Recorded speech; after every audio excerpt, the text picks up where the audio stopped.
Hey guys, Aaron Cybertron Zhang here, and today I have another VGC 14 battle for you all since you guys are awesome and hit 500 likes on the last video.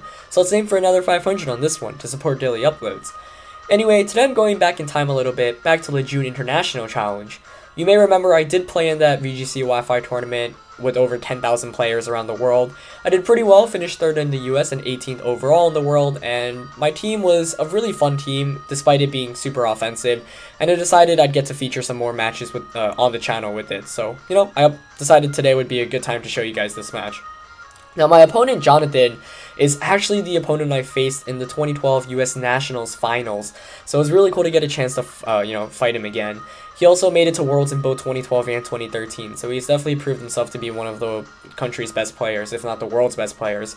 And he actually made it to Day 2 of US Nationals this year as well, so, he has constantly established himself as a super strong player. You see, his team, Bisharp, Charizard, Tyranitar, and Mienshao against mine, Garchomp, Gengar, Mega Lucario, and Gardevoir. Without further ado, let's just get into this battle.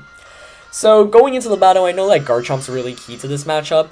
I also know that Mega Lucario actually has a pretty good matchup against what he's got to offer because it can KO the Tyranitar, it can actually Stone Edge Charizard, which I do carry, and there's not much Bisharp can do against a Lucario. So I lead with Gengar and Garchomp against this Mienshao and Tyranitar, and this normally would be a pretty good lead matchup for me. Gengar, of course, will probably lose its Focus Sash from, staying in and taking the sand damage. Now, I'm kind of anticipating a Choice Scarf on the first turn from that Tyranitar. I, for some reason, just anticipated it. So I went for a Protect on Garchomp, but he actually breaks my Protect with Feint from the Mienshao and goes for the Ice Beam. My logic for the first turn was protecting the Garchomp and just Sludge Bombing the Mienshao.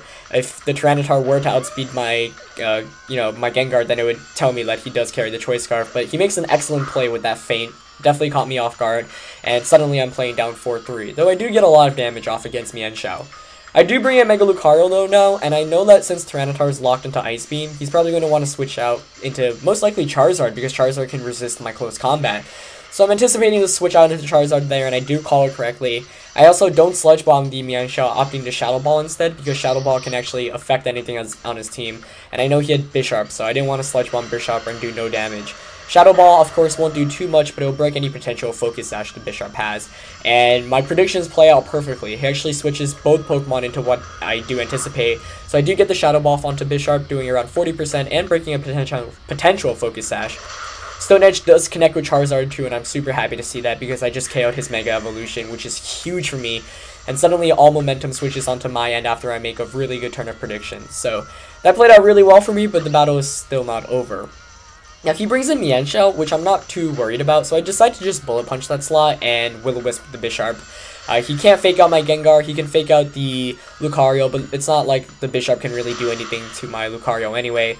The Bullet Punch actually plays out really well because it means I'll be able to do over 50% to Tyranitar. Now, unfortunately, I actually missed the Will-O-Wisp against this Bisharp, so I lose my Gengar, and he basically gets a free KO there, but I'm not too concerned yet, because I know that with Gardevoir in the back, this game should be locked up already. The Tyranitar slot is free to KO this turn, the Gardevoir should be able to outspeed the Bisharp as well, so there's really not much he can do this turn, not really any safe switches he can make without me punishing him, so I get the Bullet Punch against Tyranitar, and that actually knocks him out, so priority is really, really good on Lucario. Jody, the US player who actually made it to the finals of Worlds, had Bullet Punch on his Mega Lucario, and it's really clutch, especially in outspeeding Choice Scarf users. He goes for the Sucker Punch there onto my Gardevoir, trying to, fish for a critical hit because Gardevoir would outspeed the Bisharp regularly, and I pick up the knockout on Bisharp there as well. So, 2-1 now, and there's really not much a Mienshao can do against a Mega Lucario with Bullet Punch and a Gardevoir, especially with that low HP. So, Jonathan just forfeits there. That was a really quick battle, but I guess if anything it showcases how you can use momentum to your advantage in VGC. Even though the first turn was really, really bad for me, I was able to come back right away on the second turn after making a couple of smart predictions and, anticipating switches. So yeah, pretty quick battle for you guys today, and I'll be bringing you more, of course, this upcoming week. Hope you enjoyed it. Leave a like, of course, if you did, and I'll see you next time. Peace.